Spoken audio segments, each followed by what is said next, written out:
అందరికీ నమస్కారం. ఇవాళ మనతో ప్రముఖ ఆధ్యాత్మికవేత్త జ్యోతిష్య వాస్తు పండితులు బ్రహ్మశ్రీ ఉమామహేశ్వర సిద్ధాంత్ గారు మనతో ఉన్నారు. వారితో మాట్లాడదాం. గురుగారు నమస్కారం. ఆయుష్మాన్ భవ. గురుగారు, సెప్టెంబర్ నెలలో సింహరాశి వారికి ఎలాంటి ఫలితాలు ఉండబోతున్నాయి కాస్త వివరించండి. సెప్టెంబర్ నెల సింహరాశి. సింహరాశి అంటే మిథున రాశి నుంచి లేకపోతే మేషరాశి నుంచి చూసుకుంటే పంచమ స్థానం అయ్యింది సింహరాశి. మేషరాశి నుంచి చూస్తే సింహరాశి పంచమ స్థానం అయింది. సింహరాశిలోనే రవి ఉన్నాడు. సింహరాశికి ఆధిపత్యాన్ని వహిస్తుందే రవి. సింహస్సాధిపతి సూర్య అన్నాం. ఆ రవి అక్కడే ఉన్నాడు, యోగదాయకమైన స్థితిలో ఉన్నాడు. కానీ రవి మీద శని దృష్టి ఉంది. రవి మీద శని దృష్టి పడిపోయింది. ఎప్పుడైతే రవి మీద శని దృష్టి పడిందో రవి శనికి ఏమయ్యాడు? తండ్రి అయ్యాడు. కానీ ఇద్దరు బద్ధ శత్రువులు. వీళ్ళిద్దరికీ బద్ధమైన శత్రుత్వం ఉంది. అంటే శని ఏ దృష్టితో చూస్తున్నాడు? సమసప్తక దృష్టితో చూస్తున్నాడు. సమసప్తక దృష్టితో చూస్తున్నాడు. ఈ సింహరాశి వారికి చాలామంది చెప్తున్నారు, ఏముంది విరగదీసేస్తున్నారు, లక్షలు వచ్చేస్తే కోట్లు వచ్చేస్తే అది చేసేస్తే ఇది చేసేస్తారండి. అది నిజం కాదు. ఆశపడద్దు, రాలేదని బాధపడద్దు, వచ్చిందని సంతోషపడద్దు. కాబట్టి శని దృష్టి ఎప్పుడైతే రవి మీద పడిందో ప్రతి విషయంలోనూ కూడా అధికమైన ఖర్చులు గురవుతారు. 1000 రూపాయలు సంపాదించాడు, సంతోషం. 600 సంపాదించాలి రూలుగా, కానీ 1000 సంపాదించాడు, సంతోషం. ఈ సంతోషం ఎంతసేపు ఉన్నది? ఇంటికి వెళ్ళేదాకా ఉంది. ఇంటికి వెళ్ళిన తర్వాత భార్య ఇస్తుంది 1200 రూపాయలు. సరుకులు తేవాలి, ఏమండి ఈ తేపతలగా. అప్పుడు వాళ్ళు ఊరుకోరు. ఏం చెప్తున్నామండి, లేవంటే అలా గుర్తుంది, మరి పిల్లలకి ఏం పెట్టాలి అని అంటారు. ఏం చేయాలి? అప్పు చేయాలి, తప్పదు. బాధ్యత లేని తండ్రి అంటే చెప్పక్కర్లేదు. ఇంకా వాడు ఎప్పుడూ ఎక్కడ ఆ రోడ్ల మీద తిరుగుతాడు. పిల్లలు ఏమైనా పర్లేదు, పిల్లలు ఎలా ఉన్నా పర్లేదు, ఇల్లు గురించి పట్టించుకోడు, ఏం చేయదు. ఇల్లు వాకిలి గురించి పట్టించుకునే వాళ్ళు చాలామంది ఉంటారు. వాడి బాధ్యత, ఆ బాధ్యతని నెరవేర్తించాలి. భర్త అంటేనే భరించువాడు అని అర్థం. భరించాలి భర్త, బాధ్యతని విస్మరించకూడదు. కాబట్టి కొద్దిగా బాధ్యత. మిత్రుల వలన, ఈ సింహరాశి వారికి మిత్రుల వలన చాలా ప్రమాదకరమైన పరిస్థితి వస్తుంది. మిత్రులను నమ్మద్దు. ఒక మాటగా చెప్పాలంటే మీకు శత్రులు ఎవరయ్యా అంటే మిత్రులే. సింహరాశి వారికి నష్టం ఏ విధంగా గురుగారు? డబ్బు పరంగానా లేక ఏ పరంగా? ఏ పరంగానే రావచ్చు. ఒక డబ్బే కాదు, పరువు పోయిన నష్టమే కదా. రోడ్డు మీద వెళ్తా ఉంటే ఏదో వచ్చి జరిగింది, జారి పడ్డాడు, పరువు పోయిందాడు. అటువంటి విధంగా అంటే ఒక రకం దీంట్లో ఒక రకం ఉంటుంది. నష్టం అన్నది ఒక రకంగా రాదు, అన్ని రకాలుగా వస్తుంటుంది. ఇటువంటి విధానాలు చాలా జాగ్రత్తగా ఉండాలి మిత్రుల వలన. తదుపరి భార్యాభర్తల విషయం బాగుంది. భార్యాభర్తల విషయం బాగుంది. ఎలాగంటే సమసప్తక దృష్టితో చూస్తున్నా అంటే కుంభరాశిలో ఉన్నాడు శని. ఇందా చెప్పుకున్నాం, శని కుంభరాశిలో ఉన్నాడు, రవి స్థానంలోనే ఉన్నాడు. వీళ్ళిద్దరూ ఒకరినొకరు చూసుకుంటున్నారు. నువ్వెంత అంటే ఎంత, నువ్వెంత అంటే ఎంత అనే భావం ఉంటుంది. అయినా కూడా భార్యాభర్తలు సప్తమ స్థానం అనగానే కలత్ర భావం. కలత్ర భార్యలో సరే ఉన్నాడు. కొంచెం కోపంగా ఉంది భార్య, భర్త మీద కోపంగా ఉంది. అంత మాత్రమే వచ్చిన నష్టం ఏమీ లేదు. కొంచెం తగులు ఉంటాయి, సాయంత్రం అయ్యేసరికి ఆ తగులు పోతాయి, ఉండవు. భార్యాభర్తలు ఎప్పుడు కూడా పొద్దున్నే కొట్టుకున్న సాయంత్రం అయ్యేసరికి ఒకటైపోతారు. ఆ విధమైనటువంటి భావాన్ని ఈ సింహరాశి వారికి కలుగుతూ ఉంది. అలాగే వ్యాపార రంగంలో ఉన్న సింహరాశి వారు ఏం చేయాలి? వ్యాపారం దగ్గర ఎట్టి పరిస్థితుల్లోని మొహమాట పడకూడదు. మొహమాట పడకుండా నిక్కచ్చిగా వ్యాపారం చేయండి. మోసం చేయమట్లేదు నేను. మోసం చేసే వ్యాపారం చేయడం తప్పదు, శాస్త్రం ఒప్పుకోదు. ఎప్పుడు కూడా నష్టపోకుండా వ్యాపారం చేయండి. ఏ వ్యాపారాలు బాగుంటున్నాయి? సింహరాశిలో వచ్చేసేది ఏ వ్యాపారాలు బాగుంటున్నాయి? బియ్యం, బట్టలు, బంగారం, రత్నాలు, కలప సిమెంటు,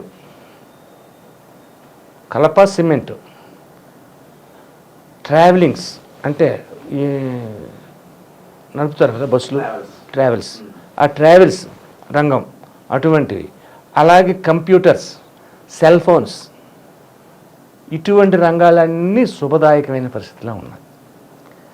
సింహరాశి వారికి ఈ యొక్క సింహరాశిలో ఉన్నవారు ఎవరైనా నూనె వ్యాపారస్తులు ఉన్నారు, లేక పెట్రోల్ బంక్ ఉంది, అటువంటి దానిలో ఉన్నప్పుడు రియల్ ఎస్టేట్ మెయిన్, అది రియల్ ఎస్టేట్, పొలము పని, వ్యవసాయం చేసేవారికి నష్టం ఉంది.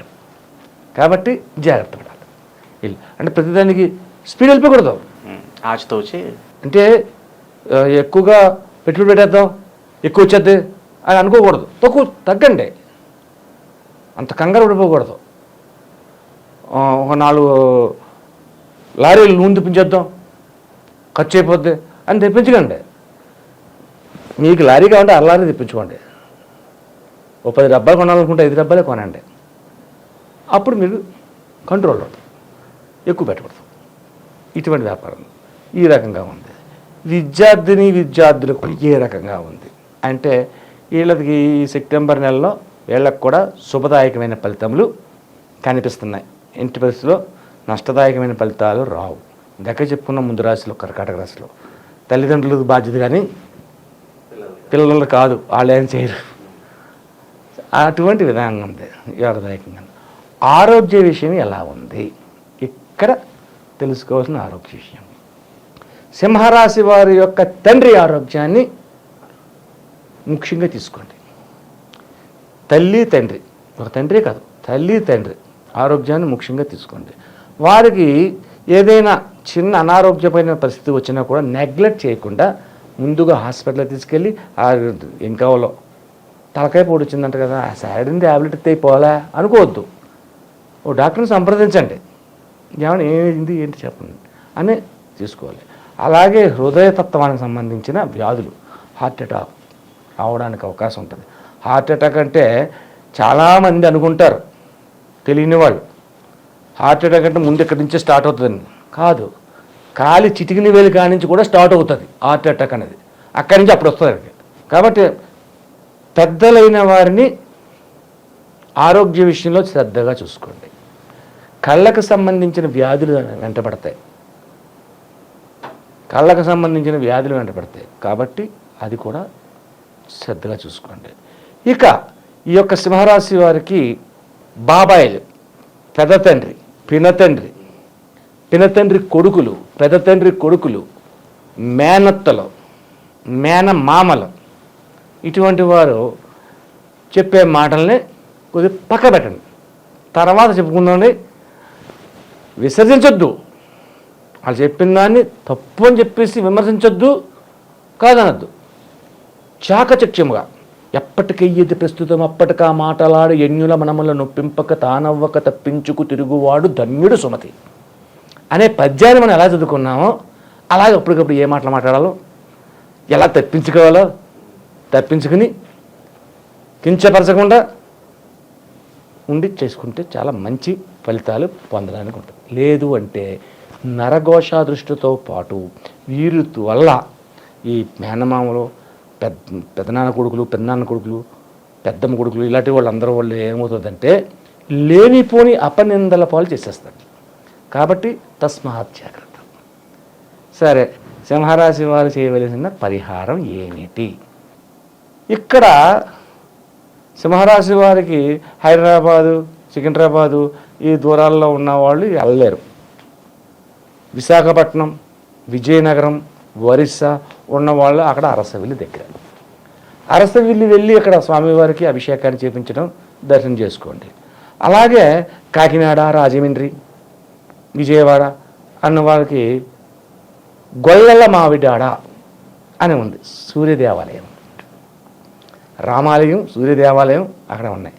అక్కడికి వెళ్ళి దర్శనం చేసుకోండి వాళ్ళు. మరి అక్కడ ఉన్న వాళ్ళు అక్కడ చేసుకున్నారు, రైటే. ఇక్కడి నుంచి అరసవెల్లి వెళ్ళాలి, గొల్లల మామిడి వెళ్ళాలి. గొల్లల మామిడి అంటే రాజమండ్రి వెళ్ళి రాజమండ్రి నుంచి ఇంకొక 50-60-70 కిలోమీటర్లు ఉంటుంది. అంత దూరం ఎలా వెళ్తారు? కాబట్టి ఏం చేయాలంటే ఇక్కడ లక్ష్మీ నరసింహస్వామి ఆలయం. లక్ష్మీ నరసింహస్వామి ఆలయం అంటే ఇక్కడ ఉంది యాదగిరిగుట్ట. అలాగే లక్ష్మీ నరసింహస్వామి ఆలయాలు కూడా కొన్ని హైదరాబాద్ నగరాల్లోని ఎక్కడో శంషాబాద్ దగ్గర ఇటువంటి ప్రదేశాల్లో ఉన్నాయి.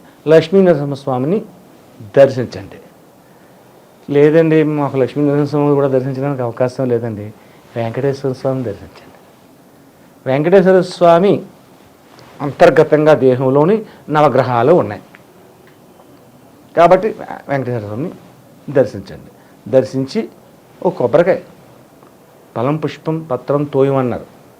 భగవంతుడి దగ్గరికి వెళ్ళినప్పుడు, పసిపిల్లల దగ్గరికి వెళ్ళిన వాళ్ళు, పెద్దవాళ్ళ దగ్గరికి వెళ్ళినప్పుడు ఉత్తి చేతులు నలుపుకుంటూ దులుపుకుంటూ వెళ్ళకూడదు. ఫలం పుష్పం పత్రం తోయం. ఒక ఫలం పట్టుకెళ్ళు, ఒక పుష్పం పట్టుకెళ్ళు, లేదా ఒక ఆకు పట్టుకెళ్ళు. అది కూడా లేదా, వచ్చే 3 నీళ్ళు ఇట్టుకెళ్ళు. ఉదకం, తోయం అంటే ఉదకం. అలాగా స్వామివారిని దర్శించుకుని రండి. ఈ రకంగా చేయండి. నెక్స్ట్ రెండోది ఏంటంటే ఈ యొక్క పరిస్థితుల్లో ఉన్న వారికి అంటే మిత్రుల వల్ల నష్టం రాకుండా బంధువర్గం వాళ్ళు మీ బంధువర్గం అంటే ఉన్న మీ అన్నలు మీ చెల్లెళ్ళ వల్ల కాదు, అటువంటి వరదలు నేను రావు, బాగానే ఉంది. ఈ యొక్క పెద్ద తండ్రి వల్ల ఏమి రాదు, పినతండ్రి వల్ల రాదు, వాళ్ళ బిడ్డల వల్ల వస్తుంది. ఇది తొలగాలి అంటే ప్రతి సోమవారం నాడు కూడా లక్ష్మీనరసింహస్వామి ఆలయానికి ఒక్కసారి వారంలో ఏదో ఒక్కసారి వెళ్ళి ఆయన దర్శనం చేసుకున్నాక ఒక అభిషేకమో ఒక అష్టోత్తరమో చేయించుకుని వచ్చారు, సరిపోద్ది. కానీ ప్రతి సోమవారం శివాలయానికి వెళ్ళండి. శివాలయానికి వెళ్ళి చెరుకు రసం, పాలు పెరుగుతాయని నెయ్యి ఎన్ని మామూలే, చెరుకు రసంతో పాటు నల్ల ద్రాక్ష పళ్ళు జ్యూసు, చెరుకు రసాన్ని, పచ్చకర్పూరాన్ని నీళ్ళల్లో కల్పించిన పచ్చకర్పూరాన్ని పట్టుకెళ్ళి అభిషేకం చేయమనండి. అభిషేకం చేసిన తర్వాత శివాలయం ఎదురకుంటా కూర్చుని రామనామ జపం చేయండి. శ్రీరామ జయరామ జయ జయ రామ అనే రామనామ జపం చేయండి.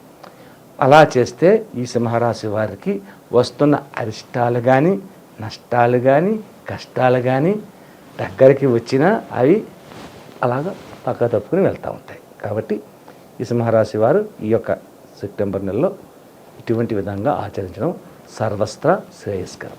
సెప్టెంబర్ నెలలో సింహరాశి వారికి ఎలాంటి ఫలితాలు ఉంటాయి, అలాగే వారు చేసుకోవాల్సిన పరిహారాలు తెలియజేసినందుకు ధన్యవాదాలు గురుగారు. ఆయుష్మాన్ భవ.